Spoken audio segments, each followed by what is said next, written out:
saat ini dan bahkan mau membaca dan merenungkan firman Tuhan. Terima kasih untuk kesaksian-kesaksian yang meneguhkan dan menguatkan kita sekalian. Kayaknya nanti akhir khotbah ini lagu tadi nanti akan kita nyanyikan, jadi selesai khotbah singer-singer saya langsung naik supaya kita akan nyanyikan lagu tadi supaya musik juga siap. Bapak Ibu Saudara yang saya kasih Tuhan, kita buka dalam Mazmur 142. Mazmur 142. Kita akan baca firman Tuhan ini silih berganti. Saya membaca ayat-ayat ganjil dan Bapak Ibu Saudara membaca ayat-ayat genap. Mazmur 142 ayat 1 sampai ayat 8. Saya baca ayat ganjil dan Bapak Ibu Saudara membaca ayat-ayat genap. Oke, kita baca. Nyanyian pengajaran Daud ketika ia ada di dalam gua, suatu doa.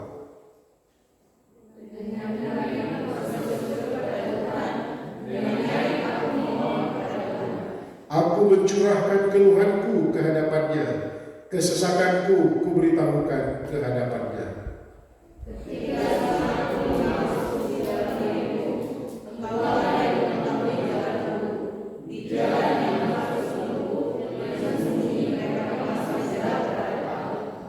Pandanglah ke kanan dan lihatlah, tidak ada seorang pun yang menghiraukan aku.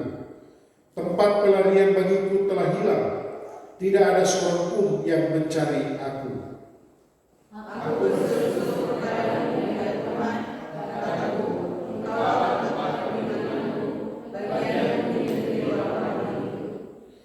Perhatikanlah teriakku, sebab aku telah menjadi sangat lemah. Lepaskanlah aku daripada orang-orang yang mengejar aku, sebab mereka terlalu kuat bagiku.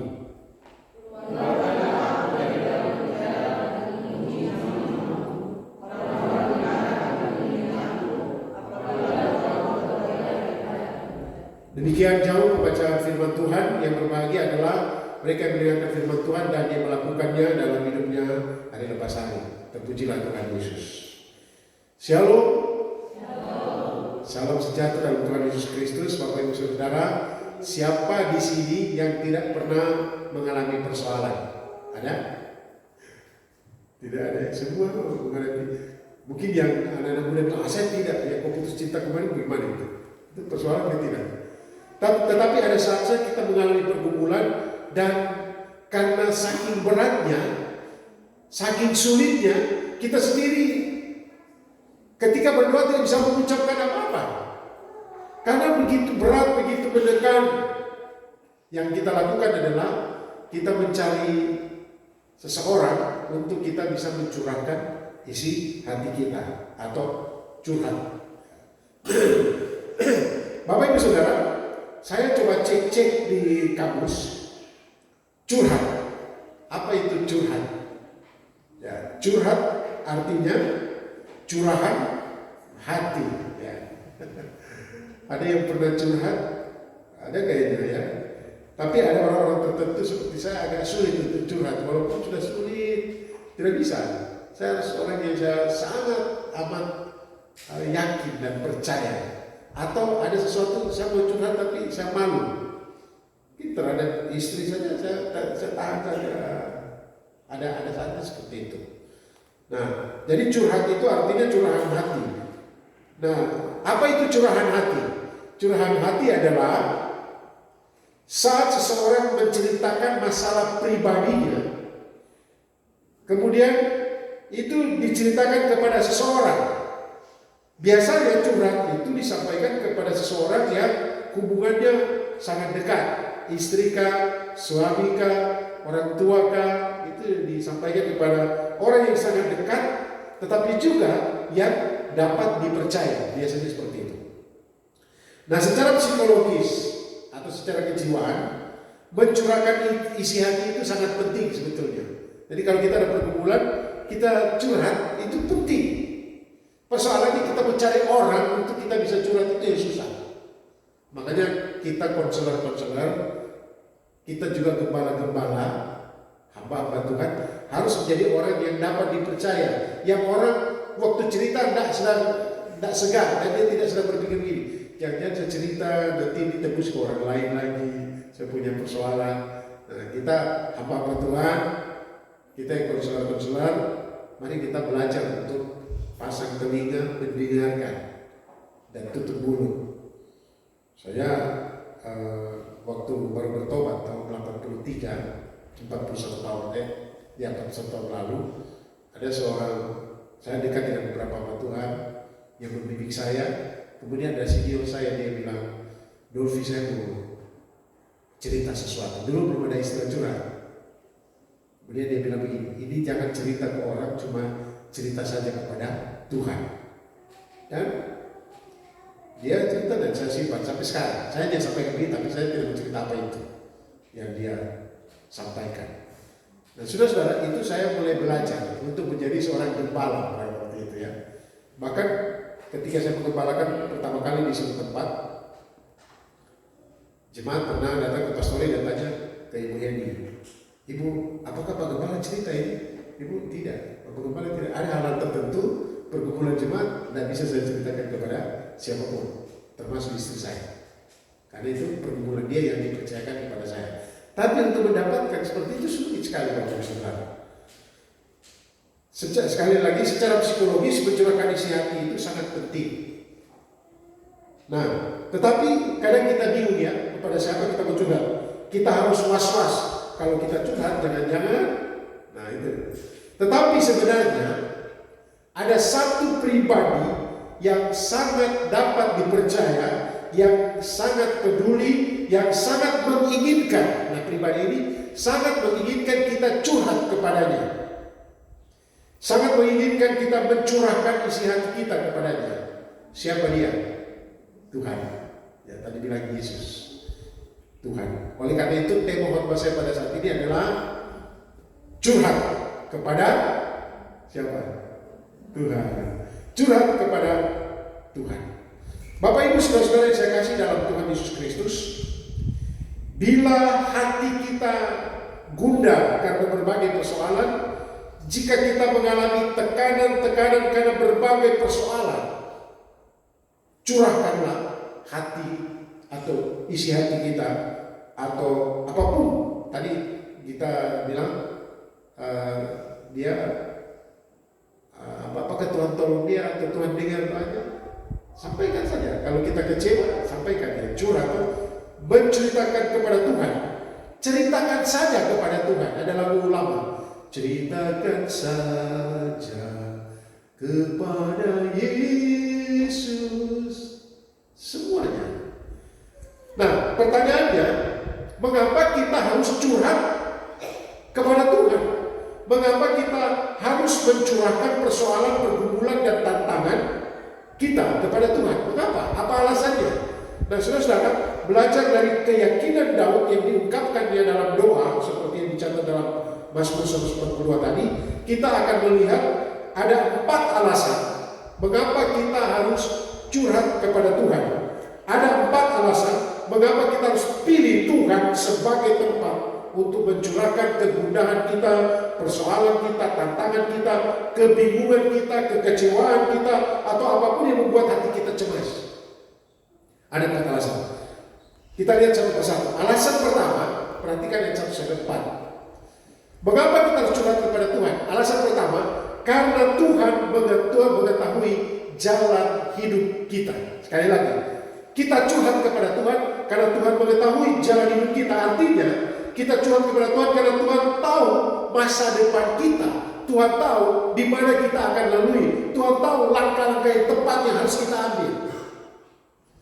Saudara-saudara, dalam konteks Mazmur 142 ayat 1 sampai ayat yang kedua, sampai ayat yang ketiga kalau kita baca di situ, Daud yang dalam keadaan dikejar-kejar oleh musuh. Nah, kemungkinan besar Daud ini dikejar-kejar oleh Saul. Tapi ingat, Saul adalah raja. Jadi bukan Saul sendiri yang kejar.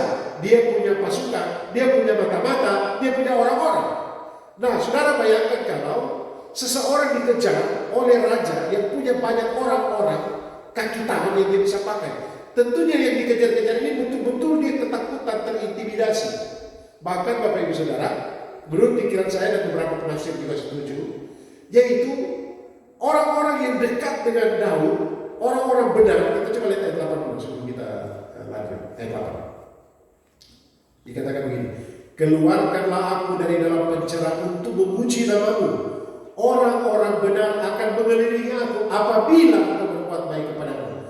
Artinya apa? Orang-orang benar, orang-orang yang mendukung, awalnya mendukung Daud, yang sempat berteriak-teriak, Saul mengalahkan beribu-ribu, tapi Daud mengalahkan berlaksa-laksa atau puluhan ribu. Orang-orang yang memuji-muji dia, orang-orang yang dekat dengan dia, juga sekarang mungkin takut karena kalau teman dengan Daud nanti dianggap sekongkol, nanti teman dengan Daud nanti dianggap ini orang bahaya ini. Jadi saudara, Daud dia dalam kondisi yang betul-betul sangat terjepit. Bahkan kalau dikatakan di sini, ketika ia ada di dalam goa, jangan pikir cuma satu goa ya. Di gunung itu ada goa-goa banyak. Buktinya kan satu kali Daud dia bersembunyi dalam goa, kemudian ternyata di goa sebelah itu ada Saul, ya ada Saul. Dan Daud bisa membunuh Saul, bahkan Daud bisa gunting punca baju jubahnya. Sebenarnya dia bisa bunuh Saul, tapi dia tidak mau menyentuh orang urapan Tuhan, nggak mau dia. Biar Tuhan yang ambil tindakan sendiri. Nah, kita lanjut di sini. Saudara, alasan pertama karena Tuhan mengetahui jalan hidup kita. Di sini Daud dalam keadaan dikejar-kejar musuh dan dalam kesendirian di dalam goa. Dan Daud berkata begini, apa? Ayat yang kedua. Dengan jari aku berseru kepada Tuhan. Dengan jari aku memohon kepada Tuhan. Bapak Ibu Saudara, dalam bahasa Inggris dibilang begini, saya menangis dengan jari aku, dikatakan I cry with my voice unto Jehovah. Artinya, aku menangis dengan suaraku. Ya, kadang-kadang saudara kita berdoa dan kita menangis, itu tidak masalah, karena itu ungkapan tertekan kita. Kadang-kadang pun kita berdoa kepada Tuhan hanya air mata, tidak ada kata-kata yang kita ucapkan, hanya hati kita yang berbicara. Saudara yang saya kasih di dalam Tuhan Yesus Kristus, dikatakan, Daud mengatakan, aku mencurahkan keluhanku ke hadapannya. Itu di dalam tafsir Alkitab terjemahan firman Allah yang hidup dikatakan begini, aku berseru kepada Tuhan, aku memohon belas kasihannya sambil mencurahkan segala kesusahanku di hadapannya. Ada lain bilang, dengan jari aku berseru kepada Tuhan, dengan suara lantang aku memohon kepadanya. Ini artinya apa? Artinya dia betul-betul mengandalkan Tuhan. Dia betul-betul membuka hatinya. Dia betul-betul berteriak kepada Tuhan. Berteriak di sini bukan secara normal, Tuhan atau tidak, tapi hatinya yang berteriak karena dia di dalam goa atau sementara Saul kejar-kejar, orang kejar dia. Bayangkan kalau di goa baru dia berteriak. Lalu dia bilang, di situ dia kejar dia, di situ dia. Tapi hatinya yang berteriak. Ya, ada orang bilang bisa saja itu pengertian normal dia berteriak. Saudara, kemudian ayat yang ketiga dikatakan apa? Aku mencurahkan keluhanku ke hadapannya, kesesakanku kuberitahukan di hadapannya. Ayat 3. Nah, ayat 3 lebih lagi dia jelaskan begini. Ketika semangatku letih lesu, ketika semangatku letih lesu di dalam diriku, engkau mengetahui jalanku. Ada lain dikatakan ayat firman Allah hidup, karena aku tidak berdaya dan putus asa, dan hanya engkau sajalah yang mengetahui kemana aku harus melangkah. Jadi saudara yang dikasihi Tuhan, dia benar-benar berseru kepada Tuhan. Mengapa? Karena Tuhanlah yang mengetahui jalan-jalan hidupnya. Tuhan tahu jalan-jalan hidupnya. Saudara yang saya kasih di dalam Tuhan Yesus Kristus, ayat 4 firman Allah yang hidup menegaskan, karena aku tidak berdaya, aku dalam kondisi tak berdaya, waktu aku hampir putus asa. Dalam terjemahan lama, pada masa hatiku hancur, aku siap menyerah. Dalam terjemahan yang lain dibilang, ketika aku siap menyerah, hanya engkau sajalah yang mengetahui kemana jalan yang harus kutempuh. Jadi kenapa kita harus curhat kepada Tuhan? Karena Tuhan yang tahu apa yang harus kita lakukan. Tuhan tahu jalan mana yang harus kita tempuh. Seringkali kan kita begitu, aduh, saya mau kemana tuh, saya mau bikin apa, saya tidak bisa. Saya seringkali bilang, Tuhan saya mau minta apa, saya tidak tahu mau minta apa, tapi Tuhan tahu. Itulah kita curhat kepada Tuhan. Pernahkah kita merasa seperti itu? Dalam keadaan terjepit, keadaan tak berdaya, sakit penyakit, ketidakmampuan siapapun, tadi kita bilang tidak ada yang bisa menolong, papa, mama, suami, tidak ada yang bisa. Bahkan memahami hati kita pun mereka tidak bisa. Tapi Tuhan tahu jalan-jalan hidup kita. Kami tidak rencana datang kemarin atau minggu lalu, tidak. Kami rencana datang tanggal 1 kan, tanggal berapa begitu, karena saya punya program pelayanan lagi di kampung. Kami kemarin sudah pergi ke kampung bawa surat ke Warmare untuk ada seminar KKR dan pelatihan di MD Warmare. Tapi kita jalani saja, bisa terus rumah untuk berangkat. Tuhan buka jalan bagi kami. Itu persoalan kecil, bukan masalah sebenarnya, itu rencana. Tapi ada masalah-masalah, aduh, ini betul jalan buntu. Sama dari Israel, Bapak Ibu Saudara, waktu mereka keluar dari Mesir, mereka dalam keadaan tekanan, mereka keluar dari Mesir dengan tangan Tuhan yang kuat. Sudah senang-senang keluar dari Mesir, pas di depan Pihahiron ada laut Teberau. Maju tak bisa, ada laut. Mundur tak bisa, ada orang-orang Mesir yang ganas mau membunuh. Mereka mau ke kiri kanan ada gunung-gunung batu. Karena mereka bawa anak-anak, bawa ternak, bawa barang-barang. Mereka tidak bisa berperang, mereka bukan pahlawan terlatih. Nah mereka meraung-raung. Tapi Musa itu luar biasa ya. Musa bilang, tenanglah orang Israel kamu, orang Mesir yang kamu lihat hari ini. Kamu tidak akan lihat lagi mereka besok. Setelah dia berkata begitu, apakah dia betul yakin itu? Saudara, dia masuk ke tenda, ke kemah, dan dia menangis di situ. Dia curhat, Tuhan Yesus bilang ini. Bagaimana? Lalu dia stop, Musa stop. Sekarang maju, tunjukkanlah tongkatmu, dan laut Teberau terbelah luas. Saat dia ada jalan, Tuhan tahu jalan untuk kita jalan. Amin.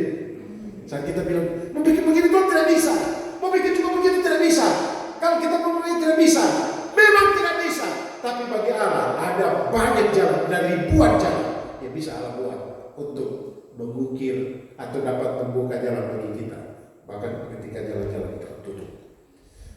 Dia buat jalan saat tiada jalan. Tapi ada juga bilang begini, dia buka jalan. Itu sama-sama penting. Dia buat jalan, dia tidak ada jalan pun dia bisa buat jalan. Dia buka jalan, saat jalan tertutup, ada jalan tertutup, dia akan buka jalan itu. Jadi dia buka, kalau tidak ada jalan, dia buat. Makanya kita jangan bikin jalan sendiri. Di kantor bikin jalan sendiri. Kami pergi ke PKF awal-awal tahun berapa itu. Kemudian saya biasa ikut di bekas-bekas lewat Ban Harto, pakai motor. Satu kali kita mau naik ke Suring, jalan rusak sekali, tapi ini bukan Harto, sudah dengan Pak Boni. Wah, gimana berjalan ini? Pak Boni dia lewat di got-got itu tempat air jalan. Kenapa lewat situ? Dia bilang, Pak, kalau jalan seperti ini kita lewat di bekas orang sudah jalan, jangan bikin jalan baru. Nanti kita mau masuk ke danau.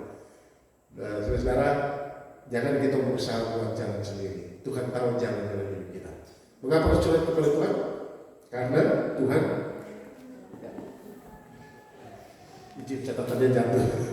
Karena Tuhan, dia mengetahui jalan-jalan hidup kita. Yang kedua, mengapa kita harus curhat kepada Tuhan? Mengapa dalam pergumulan kita harus curhat kepada Tuhan?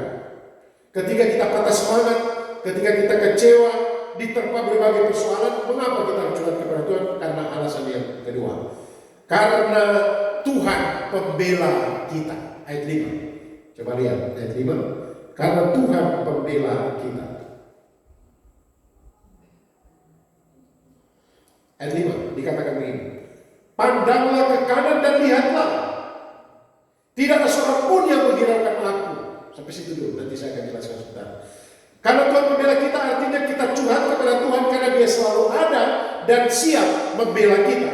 Saudara, ayat 4 dikatakan begini. Pandanglah ke kanan. Terjemahannya ada terjemahan lain yang begini. Aku memandang ke kanan. Karena pada waktu itu kalau ada terdakwa, misalnya terdakwa di depan ini, di sebelah kanan terdakwa itu ada pembela. Dia bilang, aku melihat ke kanan, tidak ada seorang pun yang menghiraukan aku, apalagi dia tidak ada. Karena pada waktu itu memang mereka takut. Kalau mereka dekat dengan Daud, mungkin akan dituduh sekongkol. Karena ini musuh raja ini. Ketika mereka coba menyebutkan namanya, menyanjung dia, nanti bilang, wah ini orang ini bagaimana? Jadi tidak ada orang yang peduli dengan Daud. Coba saudara bayangkan, ketika kita ada persoalan, ketika kita ada tantangan, bahkan orang mendekat pun tidak mau, mereka takut nanti kena getah. Padahal kita mungkin tidak salah ya, mungkin kita tidak salah, tapi sudah dapat tuduhan. Orang-orang yang dekat kita menjauh. Biasa dunia begitu, kalau kita banyak, kalau kita kelihatan hebat, banyak orang dekat. Ada gula, ada sebut. Kalau gula habis, sebut mati semua.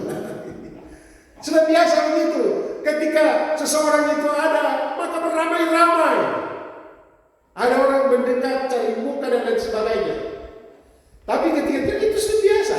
Daud pada waktu dia menang mengalahkan Goliat, paling doakan, oh Daud dia hebat, padahal dia hebat Tuhan, tahu? Karena Daud sendiri bilang, kamu datang ya aku dengan pedang dan tombak, aku datang dengan nama Tuhan. Daud menang dengan Goliat. Orang angkat sanjung dia, menyanyi-nyanyi, luar biasa ini Daud ini, dia mengalahkan.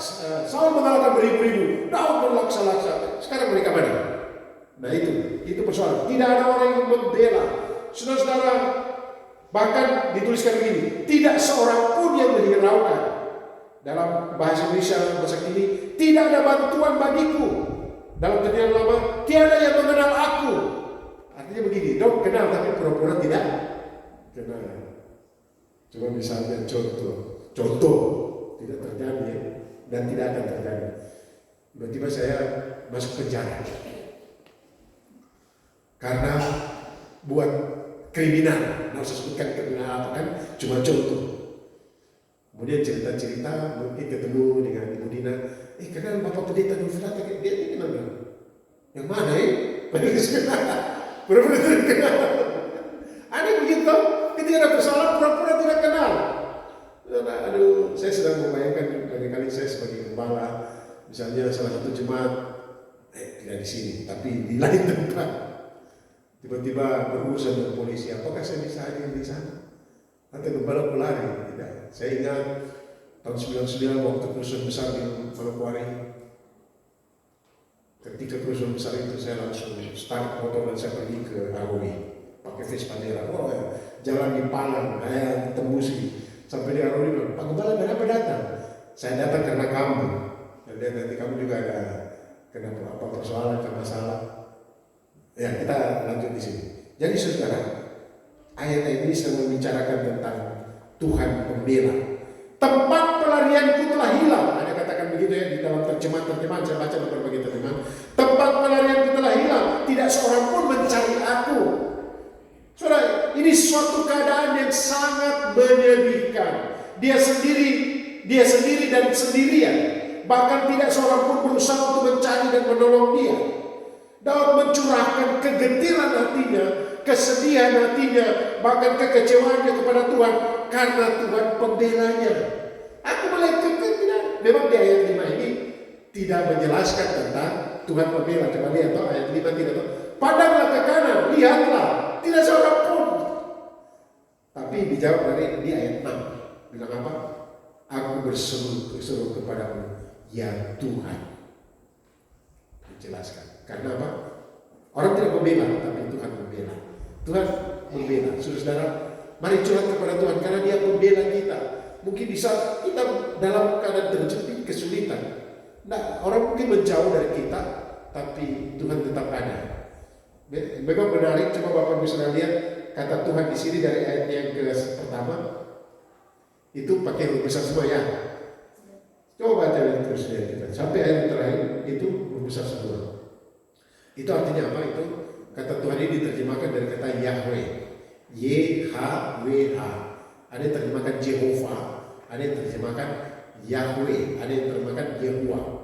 Tapi dari kalau bahasa Ibrani kan konsonan semua, YHWH. Yahweh itu artinya apa?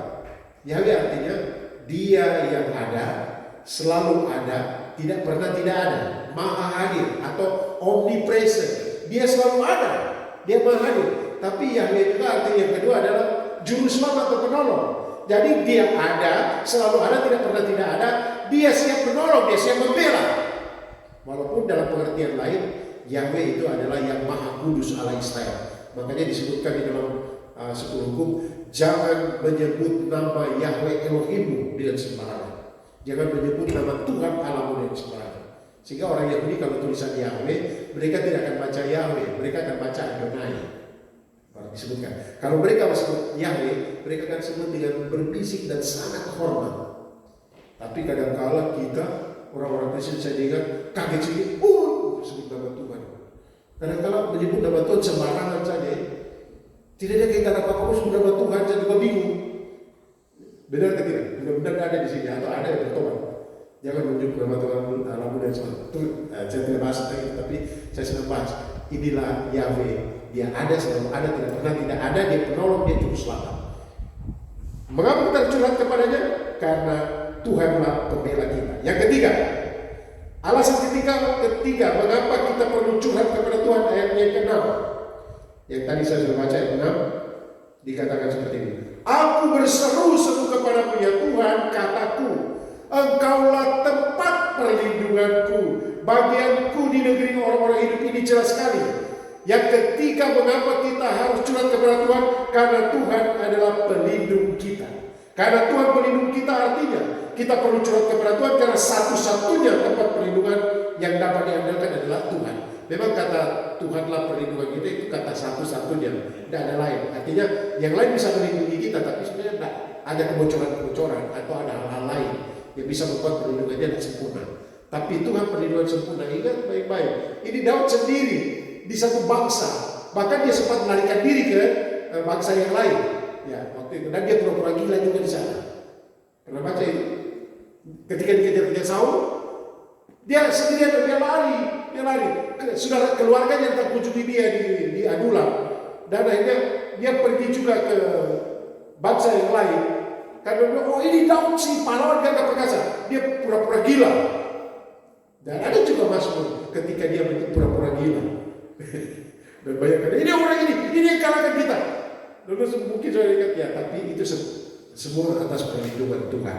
Saudara perhatikan ayat 6. Engkaulah tempat perlindunganku. Itu. Engkaulah tempat perlindunganku. Kemudian ada terjemahan lain mengatakan seperti ini. Tuhan seluruhku, Engkaulah satu-satunya tempat perlindungan. Hanya Engkau, kata satu-satunya dan Engkau, ini menjelaskan tentang perlindungan sempurna hanya satu-satunya, Tuhan saja. Kita bisa minta tolong orang, kita bisa berlindung kepada orang. Seperti tadi bilang, saya takut. Ya, takut itu adalah perasaan yang wajar, normal. Apakah Bapak Pendeta juga takut? Iya, ada saat-saat tertentu saya takut. Tapi saya tahu tempat perlindungan adalah Tuhan. Banyak kali dalam pelayanan saya jalan, saya bilang Tuhan, saya mau lewat ini, saya takut. Tuhan tolonglah saya. Tapi yang paling lucu juga ya, ketika ada orang meninggal, tidak ada orang yang masuk itu, kami yang kasih mandi, saya kasih mandi. Saya Pak Tangirannya dulu yang mulai bersama, tapi saya kasih mandi. Setelah kasih mandi jenazahnya, kemudian pulang, pinjam motor, pulang, motor jalan pada saat tertentu, motornya tidak jadi. Saya doakan dalam kata Yesus, saya belakang langsung dingin. Ini lewat di sawah-sawah ini, belakang dingin karena takut. Dalam kata Yesus, akhirnya Tuhan kasih saya pikiran yang sadar. Kau lihat baik-baik, saya periksa bensin, sungguh mati, tidak ada bensin. Jadi karena ketakutan tidak tahu karena tidak ada bensin. Karena bila Tuhan berikan saya keberanian, jalan saya jalani. Saudara yang saya kasih dalam Tuhan Yesus Kristus, ya saya cerita begini karena kalau kita situasi sekarang ini ada orang meninggal di desa, tapi kami dulu tahun 85 di Jogja itu baru kampung sudah bau kemenyan. Jangan kalau dia orang mati, saya takut juga waktu itu. Tapi saya minta Tuhan jangan dikuasai oleh saya tidak dikuasai oleh ketakutan. Tuhanlah pelindung kita. Pelindung dari apa juga? Penegasan iman Daud ini menjelaskan keyakinannya bahwa Tuhan penolong satu-satunya yang diharapkan dari segala persoalan yang dihadapi. Tekanan-tekanannya, pergumulan-pergumulannya, Tuhan pelindungnya. Itu yang ketiga. Yang keempat, mengapa kita perlu curhat kepada Tuhan? Ayat 7 dan 8. Kita baca sama-sama ayat ini. Ayat 7 dan ayat 8. Ini luar biasa ini. 1, 2, 3. Perhatikanlah teriakku, sebab aku telah menjadi sangat lemah. Lepaskanlah aku daripada orang yang mengejar aku, sebab mereka terlalu kuat bagiku. Itu dulu ayatnya ke-7 dulu. Itu dia mengatakan, dengarlah, ini dalam firman Allah hidup, dengarlah seruanku karena aku dalam keadaan putus asa. Kalau di sini apa? Karena aku dalam keadaan apa? Ayatnya ketiga. Perhatikanlah teriakku sebab aku telah menjadi sangat lemah. Ada terjemahkan sangat dalam keadaan putus asa. Kemudian dalam bahasa Indonesia sehari-hari dikatakan begini, perhatikanlah seruanku sebab aku sangat sengsara. Jadi dia betul-betul pada titik di mana tidak bisa bikin apa-apa. Saudara, memang dia betul-betul dalam kondisi yang parah. Dan dia berseru seperti itu. Alasan keempat mengapa kita perlu curhat kepada Tuhan, karena Tuhan pembebas kita. Tuhan pelepas kita, artinya kita pilih Tuhan sebagai tempat mencurahkan isi hati kita, karena Tuhan adalah pembebas atau pelepas dari segala beban, dari segala pergumulan atau persoalan kita. Dialah pembebas kita. Saudara-saudara, membebaskan dari kelemahan, membebaskan dari persoalan, membebaskan dari keputusasaan, membebaskan dari sengsara, mengeluarkan atau melepaskan dari penjara, dikatakan di situ. Ayat kita lihat ayatnya ke-8. Keluarkan aku dari dalam penjara. Tujuannya apa? Untuk memuji nama-Mu. Saudara-saudara, dia meminta untuk mengeluarkan dari penjara, melepaskan dari penjara. Semua ini sebuah gambaran kebingungan dan kecemasannya dan semua hal-hal yang negatif itu penjara itu. Jadi dia terikat di situ dan bisa keluar dari khawatir, bingung, marah, kecewa, merasa sendiri. Tapi Tuhan lepaskan dia. Dia yakin Tuhan akan melepaskan dia. Dan tujuannya apa? Supaya untuk memuji nama-Nya. Saudara-saudara sekasihan Tuhan, apakah kita sekarang bingung? Apakah kita cemas? Apakah kita merasa tidak mampu? Apakah kita dialah pembebas kita? Curhatlah kepada Tuhan. Ada 4 alasan mengapa kita harus curhat kepada Tuhan. Yang pertama apa? Karena Dia adalah apa? Dia tahu jalan hidup kita. Artinya Dia tahu apa yang harus kita lakukan. Makanya ada lagu, oh Tuhan, pimpinlah langkahku. Terus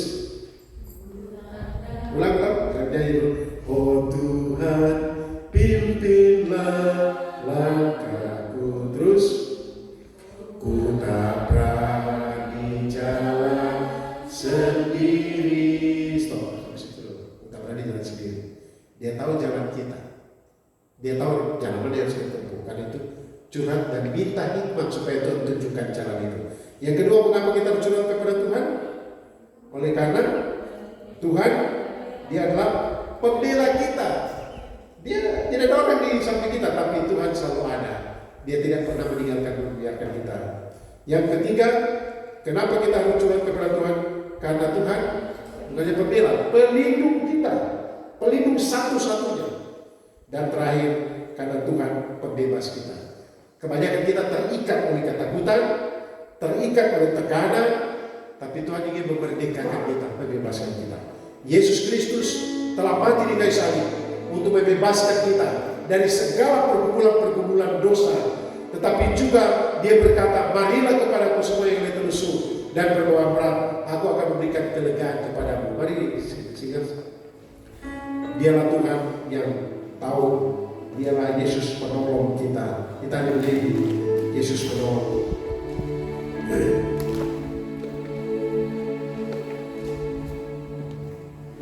Mari Bapak Ibu Saudara secara khusus bagi saudara yang mengalami pergumulan persoalan, ringan atau berat, karena kita pusing, kita tidak tahu buat apa, tapi Dia lakukan tempat mencurahkan isi hati kita. Penolong yang setia, Dialah Yesus Tuhan.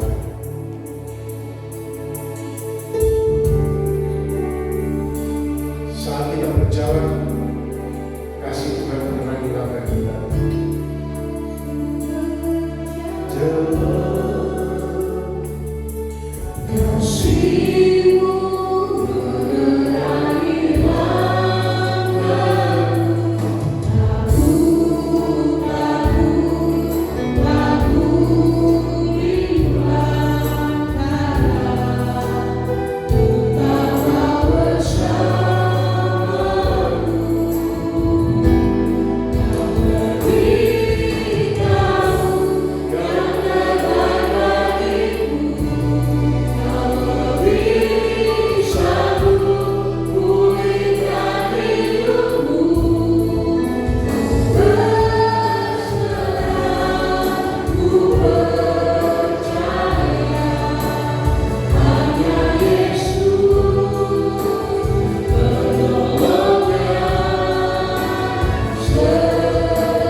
Dia tahu jalan-jalan yang akan kita tempuh.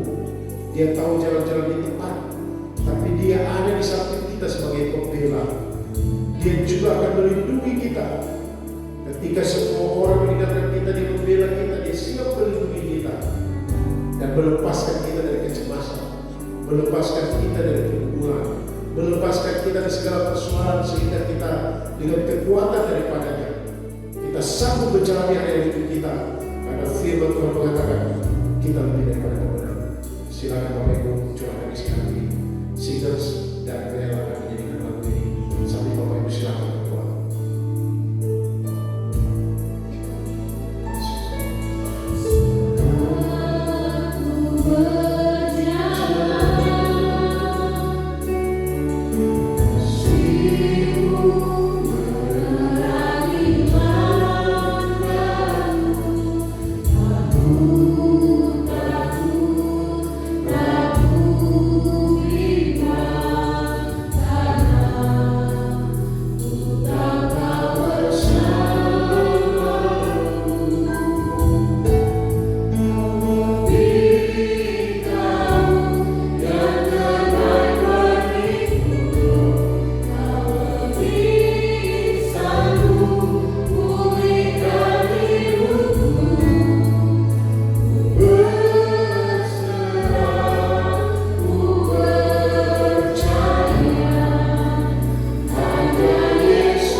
menderita sengsara mati di kayu salib ketika tergantung di kayu salib bukan. Kau menyerahkan dirimu dengan mengucap syukur